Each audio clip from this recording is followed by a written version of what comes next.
Panoorin na itong mga idol. Inihaw na buko na may itlog. Nilalagyan ng itlog yung buko, tapos chocolate. Lagyan ng gatas. Tapos nahalo na. Inihaw na buko. Ano kayang kalalabasan nito? Pana niya. Ayan. Itim na yung buko. Ano kayang mangyayari nito? Talagang ano, maraming alam tong ship na to. Oh. Sayang na sana.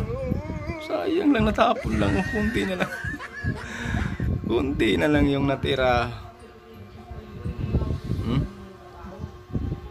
Ayun ah. Gasan na. Talaga. Lipat niya siya. Talagang itim na ng buko. Kakaibang dessert to ah. Ito na yung sabaw ng buko na may itlog. Okay. Oops. Ano na naman gagawin? Ayan na nga. Talagang ano, ang dami ng mga inihaw niyang buko. Talagang maraming alam tong ship na to.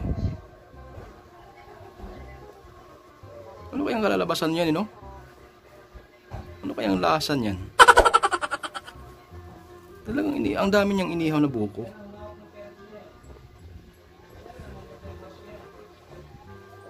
Tapos ganun din yung proseso yata.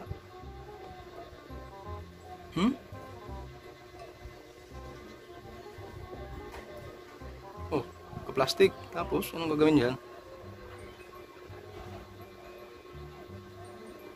Tali. Plastic ulit. Oh, na. Binibinta din niya. Ano na naman to? Noodles. Pinakaluan yung noodles, tapos ano to?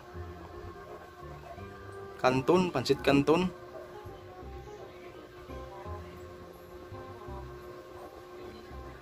Ayos, ano?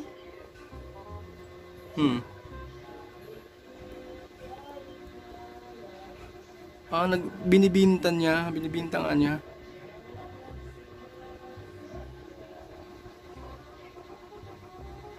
Galing, hot sauce oh.